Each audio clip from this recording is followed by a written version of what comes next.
Assalamualaikum warahmatullahi wabarakatuh.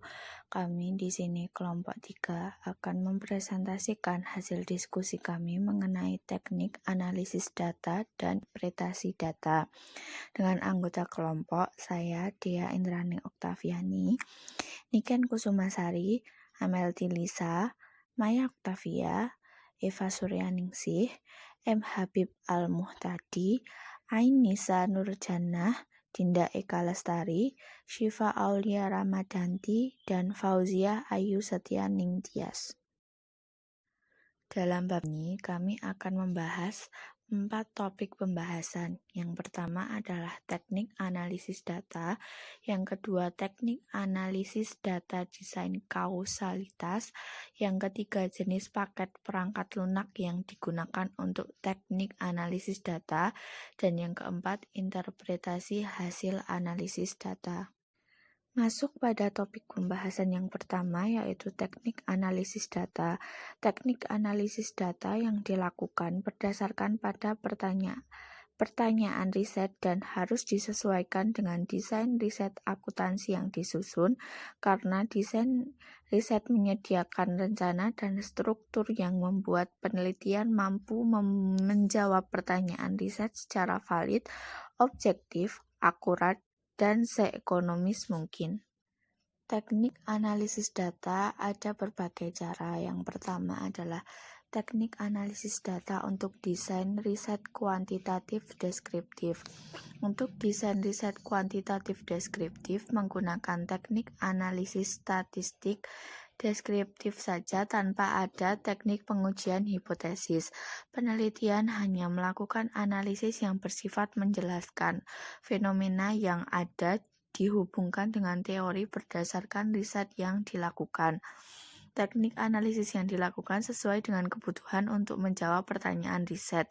Misalnya, analisis tren yang menjelaskan kondisi perkembangan atau kemajuan suatu objek tertentu yang dipilih sebagai variabel penelitian. Yang kedua adalah teknik analisis data untuk desain riset korelasional. Untuk desain riset korelasional menggunakan teknik analisis statistik deskriptif dan teknik pengujian hipotesis menggunakan analisis korelasional. Peneliti di samping menjawab tujuan penelitian yang bersifat menjelaskan, juga menganalisis atau menguji hubungan antar variabel. Yang ketiga adalah teknik analisis data untuk desain riset kausalitas. Pada desain kausalitas, data dapat dianalisis dengan beberapa teknik analisis statistik inferensial, baik yang menguji hubungan atau korelasi antar variabel maupun yang menguji pengaruh atau dampak variabel independen terhadap variabel dependen yang diamati. Beberapa teknik analisis statistik yang digunakan adalah berbagai macam regresi, analisis jalur, partial least square, dan structural equation modeling. Yang keempat adalah teknik analisis studi peristiwa atau event study. Teknik analisis data untuk desain studi peristiwa adalah teknik analisis yang menitik beratkan pada suatu peristiwa tertentu yang dapat direspon oleh pasar modal melalui indikator tertentu, di antaranya penggerakan harga saham. Dan yang kelima adalah teknik analisis data untuk desain riset eksperimental.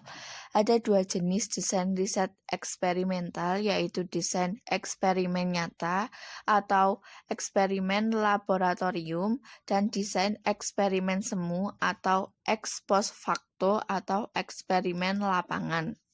Pembahasan yang selanjutnya adalah mengenai teknik analisis multivarian untuk desain kausalitas. Yang pertama adalah analisis regresi sederhana. Regresi sederhana atau simple regression merupakan alat analisis yang digunakan untuk menguji hubungan kausalitas atau pengaruh atau dampak satu variabel dependen dan satu variabel independen. Langkah-langkahnya adalah kita harus menentukan uji statistik deskriptif yang bertujuan untuk menguji dan menjelaskan karakteristik sampel yang diobservasi. Kemudian, kita harus menentukan uji asumsi klasik yang terdiri dari normalitas data, heteroskedastisitas, dan autokorelasi. Kemudian, kita harus melakukan uji ketepatan atau keberartian model atau uji F dan uji koefisien determinasi. Nah, uji F ini dilakukan dengan tujuan untuk menguji apakah pengaruh satu variabel independen terhadap satu variabel dependen sebagaimana yang diformulasikan dalam suatu model persamaan regresi linier sederhana sudah tepat. Kemudian, kita harus menentukan uji signifikansi variabel atau uji T. Uji T ini dilakukan dengan tujuan untuk menguji pengaruh masing-masing variabel independen terhadap satu variabel dependen sebagaimana yang diformulasikan dalam suatu model persamaan regresi. Pembahasan yang selanjutnya adalah mengenai analisis regresi linear berganda. Regresi linear berganda atau multiple regression ini berbeda dengan analisis regresi sederhana, terutama pada jumlah variabel independen yang diformulasi dalam model statistik. Nah, untuk langkah-langkahnya sendiri hampir sama dengan regresi linear sederhana, yaitu uji statistik deskriptif, uji asumsi klasik, uji ketepatan atau keberartian model atau uji F, dan uji koefisien determinasi, lalu uji signifikansi variabel. Kemudian, analisis regresi pemoderasi atau Moderating Regression Analysis atau MRA. Nah, MRA ini merupakan teknik analisis yang sering digunakan oleh peneliti akuntansi manajemen atau perilaku. Nah, untuk langkah-langkahnya sendiri itu terdiri dari yang pertama menyusun model MRA. Kemudian kita melakukan uji statistik deskriptif, kemudian uji korelasi, kemudian uji asumsi klasik. Sama dengan uji asumsi klasik pada regresi linear berganda, yaitu setidaknya menguji normalitas data, heteroskedastisitas, autokorelasi, dan multikolinearitas. Kemudian, regresi linier yang dilakukan untuk menguji satu persatu dalam persamaan regresi tunggal untuk masing-masing variabel independen, baik variabel yang independen yang sesungguhnya maupun yang sama atau yang diduga akan menjadi variabel pemoderasi. Kemudian, regresi multivariabel yang bertujuan untuk menguji pengaruh masing-masing variabel independen dan variabel pemoderasi. Kemudian yang terakhir adalah MRA. Tujuannya menguji pengaruh masing-masing variabel independen dan variabel pemoderasi. Analisis diskriminan berganda dan regresi logistik. Teknik analisis diskriminan itu berbeda dari teknik analisis regresi linear berganda. Nah, untuk perbedaannya itu tidak hanya pada skala pengukuran variabel dependen dan independennya saja, tapi juga pada tujuan pengujiannya. Nah, untuk langkah-langkah dari analisis diskriminan itu sendiri, yang pertama yaitu menentukan desain riset. Nah, ini terdiri atas variabel dependen yaitu non-metrik dan variabel independennya itu metrik. Yang kedua, ukuran sampel. Nah, yang dibutuhkan untuk estimasi fungsi diskriminan itu disarankan setidaknya ada 20 observasi untuk masing-masing variabel yang menjadi prediktor. Yang ketiga, divisi sampel untuk tujuan validasi. Nah, sampel ini dibagi dalam dua kelompok. Yang pertama, itu ada sampel analisis.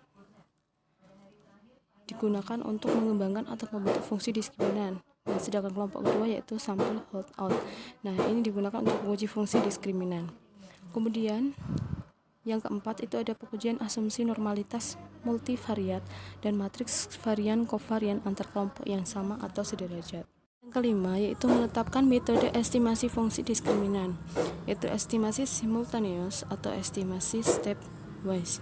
Nah, estimasi simultaneous itu melibatkan perhitungan fungsi diskriminan yang semua variabel independennya yaitu dipertimbangkan secara bersamaan. Estimasi stepwise itu melibatkan semua variabel independennya dalam satu fungsi diskriminan pada saat yang didasarkan pada kekuatan pendiskriminasiannya. Nah, estimasi ini bermanfaat jika peneliti ingin mempertimbangkan jumlah variabel independen yang relatif besar untuk inklusi dalam fungsi. Yang keenam yaitu menilai ketepatan prediksi dengan menggunakan matriks klasifikasi. menentukan signifikasi statistik dan menilai ketepatan fungsi diskriminan secara menyeluruh, dan mengevaluasi perbedaan kelompok, menilai ketepatan prediksi anggota kelompok, dan melakukan diagnosis untuk menguji ketepatan hasil prediksi atas dasar kasus per kasus. Yang ketujuh yaitu interpretasi hasil fungsi diskriminan, yaitu diskriminan weight, diskriminan loading, particle evaluation, interpretasi dua fungsi atau lebih, dan memilih metode interpretif yang sesuai. Yang kedelapan yaitu validasi hasil diskriminan, yaitu prosedur split sample atau cross validation, dan penentuan profil perbedaan kelompok. Langkah-langkah analisis regresi logistik. Yang pertama yaitu menentukan desain riset. Nah, ini terdiri atas variabel dependent, yaitu non-metrik yang skala pengukurannya nominal, yaitu terdiri atas dua kelompok. Yang pertama yaitu bivariat, dan variabel independennya yaitu metrik. Yang kedua, estimasi model regresi logistik. Yang ketiga, interpretasi koefisien, yaitu menilai goodness of fit dari model yang diestimasi dan menguji signifikasi koefisien. Selanjutnya yaitu analisis jalur. Nah, analisis jalur ini sendiri merupakan jenis teknik analisis multivariat yang digunakan untuk menguji pengaruh variabel independen terhadap lebih dari satu variabel dependen. Dengan kata lain, yaitu untuk menguji pengaruh langsung dan tidak langsung variabel independen terhadap variabel dependen yang ditentukan atau dipilih oleh peneliti. Sedangkan untuk langkah-langkah dari analisis jalur ini sendiri, yang pertama yaitu menetapkan elemen-elemen diagram jalur. Nah, ini ada dua elemen dasar, yaitu konstruk dan arah anak panah. Nah, ini digunakan untuk menunjukkan hubungan spesifik antar konstruk. Yang kedua, itu menentukan hubungan atau pengaruh konstruk eksogen terhadap konstruk endogen. Yang ketiga, itu menguji dua asumsi diagram jalur. Yang pertama, semua hubungan kausal itu dinyatakan berdasarkan teori atau korelasi. Dan yang kedua, itu berkenaan dengan sifat hubungan kausal atau linear. Selanjutnya yang keempat, itu menyusun suatu persamaan struktur dan kemudian menguji signifikasi variabelnya.